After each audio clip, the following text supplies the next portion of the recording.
फगवाड़ा के ओंकार नगर में विवाहित महिला ने भेदभरे हालातों में अपनी जीवन लीला की समाप्त। एनडीटीवी पंजाब न्यूज़ के लिए फगवाड़ा से यश शर्मा की रिपोर्ट।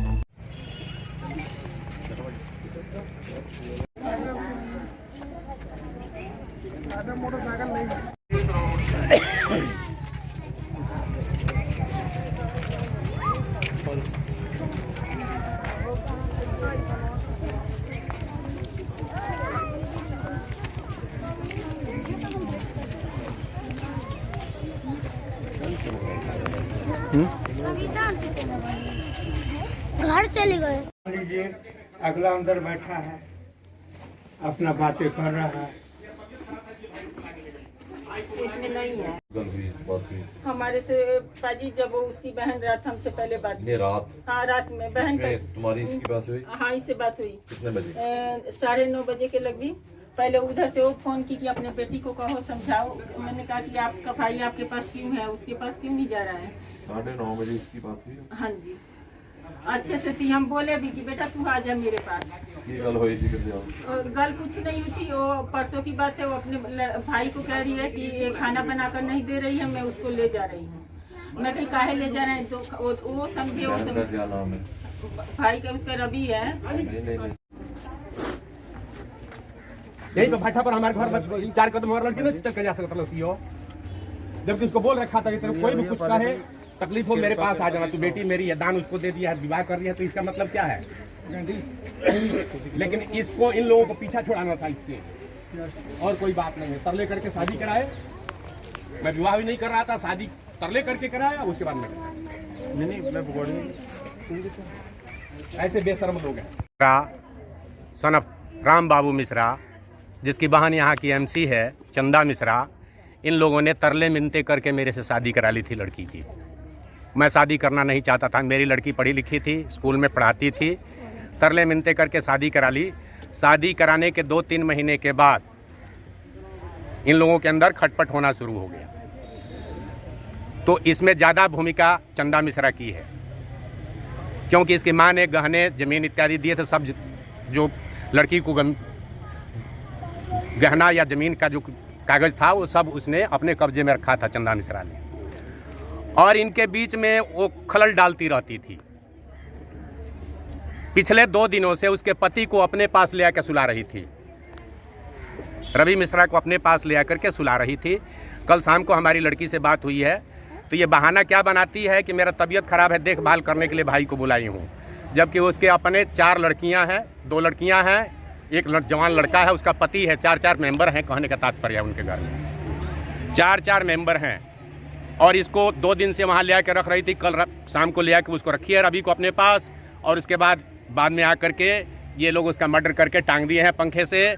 सवेरे मेरी घर वाली मुझको फ़ोन की है 8 बजे कि वर्षा को फांसी पे टांग दिए हैं, आप जल्दी आओ। मैं दौड़ के आया तो मैं देखा मेरी लड़की मरी हुई थी। ये इनकी शादी हुए कितना समय हो गया? पिछले साल फरवरी में 27 फरवरी 2023 को इनका शादी कराया था मैंने। 27 फरवरी आएगी तो 1 साल लगेगा। तो आपको क्या लगता है ये शादी से खुश नहीं थे? जाके इनमें कोई अटपट थी? इनमें कोई अटपट नहीं थी। अटपट इनका ये था कि इनके हिसाब से शायद इनको लड़की नहीं मिली, शायद इनके हिसाब के लायक इनको लड़की नहीं मिली। तो पहले ही मैं नहीं करना चाहता था। आपका मन नहीं था तो आपने शादी की क्यों? सारे फैमिली को पटा लिए लो, सारे परिवार को। मैं अकेला पड़ गया तो मैं कहा चलो जब सारे राजी हैं तो कर देते हैं। चलो अब ये लव मैरिज हुई है इसकी? नहीं, कोई लव मैरिज नहीं हुई है, अरेंज मैरिज है। Arrange marriage? हाँ, ठीक है। सबकी सहमति से हुई थी? सबकी सहमति से हुई थी। तो अब ये क्या घटना जो आपके आरोप लटका दिया पंखे से, ये क्या कारण हो सकता है आपके हिसाब से? मेरे हिसाब से 3 बार लड़का उसका मांग धो चुका है लड़की का। ये क्यों धोता था, मैं कल पूछने वाला था चंदा मिश्रा से, क्यों ऐसा ही कर रहा है भाई। इनकी माँ बीमार थी, माँ की इनकी इच्छा थी कि मेरे लड़के का शादी कर दो। तो अपनी माँ की इच्छा रखने के लिए गरीब आदमी का लड़की ढूंढ लिया। हमने कहा चलो इज्जत से रखेंगे। इनकी माँ ठीक हो गई, अपनी माँ को भेज दिए अपनी बहन के पास, और उसके बाद ये भाई बहन यहाँ कमरा लेकर के दे दिए थे। और 2 दिन से रवि कुमार को चंदा मैडम अपने पास रख रही थी। तो आपकी लड़कियाँ अकेले रहती थी? 2 दिन से अकेले ही थी। अच्छा जी। हम लोग आके मिल जाते थे, चाहे फोन पे बात कर लेते थे। अपना है या आपका है? कौन सा? ये वाला यहाँ पर? ये घर किराए का है, ये किराए का घर, मैं भी किराए पे ही रहता मालिक से हूँ। बात नहीं हुई? मकान मालिक से बात हुई, मकान मालिक से कहते हैं तो कहता है कि रात को कोई आया ही नहीं। आया क्यों नहीं भाई? जब नहीं आया तो लड़की तुम्हारे घर में, तुम लोग इतने घर में हो, तो फांसी आपको पर कैसे लगता है चढ़ गई? मकान मालिक झूठ बोल रहे हैं? बिल्कुल झूठ बोल रहा है ये। चलो अब ये आप झूठ बोल रहा है। प्रशासन से क्या क्या मांग रखते हैं हम आप? प्रशासन से मांग करते हैं कि न्याय होना चाहिए, ऐसे लोगों को बढ़ावा नहीं देना चाहिए, सख्त से सख्त सजा दीजिए। मेरी लड़की तो चली गई, पता नहीं कितनी लड़कियों के साथ ऐसा अगर उदाहरण होगा तो होगा समाज के अंदर। सख्त से सख्त इनको सजा दी जाए, सारी फैमिली को। They are culprit. किन लोगों को आप कल्प्रिट बना रहे हो? चंदा मैडम, उनका भाई, उनका फैमिली। ठीक है। जब आप आए थे पंखे पे लगी हुई थी? नहीं जी, नीचे उतार दिया गया था। मैंने लड़की को हाथ लगाया तो लड़की ठंडी हो गई है। और उसकी माँ को बुला लिए ना, उसकी माँ सबसे पहले आई है। शारदा से। हाँ जी, कहाँ शारदा जी, ये जो आपके यहाँ घटना हुई है रात को, कह रहे हैं किसी ने आपके घर में फांसी लगा ली है, क्या घटना है सारी, क्या हुआ है ये? देखिए, हम लोग तो जाने नहीं क्या हुआ। ताला में बंद करके 10 बजे सो गई। अब उसके बाद क्या हुआ क्या नहीं हुआ, उसका घर वाला नहीं आता था 2 दिन से। क्या नाम है उसके घर वाले का? रब्बी। है? रब्बी कहाँ रहता है वे? 2 दिन से नहीं आता था, अपने बहन के घर आता था।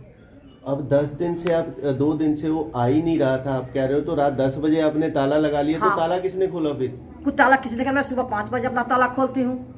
ठीक है। किसी को चाबी दी नहीं हूँ मैं गेट का। तो घर पे कोई आया ही नहीं है रात? नहीं नहीं नहीं, ये मैं झूठ नहीं बोलूँगी। मैं सुबह 5 बजे 5:30 बजे अपना ताला खोला। आपको कैसे पता चला कि अंदर फाहा लिया हुआ है? उसकी छोटी बहन आई, वो जाकर माँ को बोली। माँ आई तो वो रोड़ा मचाई। देखिए, अंदर में दाल बना रही थी, फ्रिज साफ कर रही थी कि ऐसे ऐसे हो गया है। तो हम कहा, यार क्या बात है, हमको तो कुछ पता ही नहीं है। जब अंदर दरवाजा बंद है तो किसको क्या पता है? आपके हिसाब से क्या लगता है, अभी तो उनका साल हुआ था, कह रहे हैं कि शादी हुई है, आपको क्या लगता है कि किस लिए उसने ऐसा कदम उठाया? हमको कुछ नहीं पता है। इनके घर मियाँ बीवी का क्या हुआ क्या नहीं, हम क्या जानते हैं। कितनी देर से रहते हैं यहाँ कमरे? 3-4 महीना भी हुआ। तो जो लड़का था वो आप कह रहे हो 1-2 दिन से यहाँ पे रह ही नहीं रहा था, वो कहाँ रह रहा था फिर? अपने बहन के पास, चंदा के पास रहता था। तो चंदा कौन है? उनमें MC है। ठीक है। ਕੀ ਮਾਮਲਾ ਕੀ ਹੈ ਜਿਹੜਾ ਇੱਕ? ਇਹ ਓਂਕਾਰ ਨਗਰ ਆਏ ਆ ਜੀ। ਇਸੇ ਵਰਸ਼ਾ ਮਿਸ਼ਰਾ ਸੀ ਨਾਮ ਦੀ ਲੜਕੀ ਹੈ, ਉਹ ਸੀ ਆਏ ਆ ਤੇ ਉਹਨੇ ਫਾਹਾ ਲਿਆ ਆ ਜਾਂ ਹੋਰ ਅੱਗੇ ਕੀ ਕੀਤਾ ਆ, ਉਹਨਾਂ ਨਾਲ ਕੀ ਹੋਇਆ ਜਾਂ ਉਹਨੇ ਆਪ ਫਾਹਾ ਲਿਆ, ਇਹ ਅਗਲੀ ਤਫਤੀਸ਼ 'ਚ ਅਸੀਂ ਦੇਖਦੇ ਹਾਂ। ਜੋ ਵੀ ਉਹਦੇ ਘਰ ਦੇ ਬਿਆਨ ਲਿਖਾਉਂਦੇ ਨੇ ਉਸ ਸੰਬੰਧੀ ਅਸੀਂ ਕਾਰਵਾਈ ਕਰਾਂਗੇ। ਫਿਰ ਵੀ ਅਸੀਂ ਤਫਤੀਸ਼ ਦੇਖਦੇ ਹਾਂ। ਇਹਨਾਂ ਦਾ 1 ਸਾਲ ਪਹਿਲਾਂ ਵਿਆਹ ਹੋਇਆ ਸੀ ਰਵੀ ਮਿਸ਼ਰਾ ਨਾਲ, ਉਹ ਹੁਣ ਇੱਥੇ ਨਹੀਂ ਹੈਗਾ ਉਹ, ਤੇ ਉਹ ਅਸੀਂ ਜੋ ਵੀ ਫਾਈਂਡਿੰਗ ਹੋਊਗੀ ਫਿਰ ਉਹ ਤੁਹਾਨੂੰ ਇਤਲਾਹ ਦਿੱਤੀ ਜਾਊਗੀ। ਕੀ ਲੱਗ ਰਿਹਾ ਸਰ ਆਪਾਂ ਨੂੰ ਕਿ ਜਿਹੜਾ ਹਜੇ ਤਾਂ ਫਿਲਹਾਲ ਸਾਨੂੰ ਫਾਹਾ ਦੱਸਿਆ ਗਿਆ, ਫਾਹਾ ਲੈ ਕੇ ਉਹਨਾਂ ਨੇ ਪੱਖੇ ਤੋਂ ਉਤਾਰੀ ਹੈ, ਲੇਕਿਨ ਫਿਰ ਵੀ ਅਗਲੀ ਕਾਰਵਾਈ ਦੇਖਦੇ ਹਾਂ ਜੋ ਅਮਲ 'ਚ ਲਿਆਵਾਂਗੇ।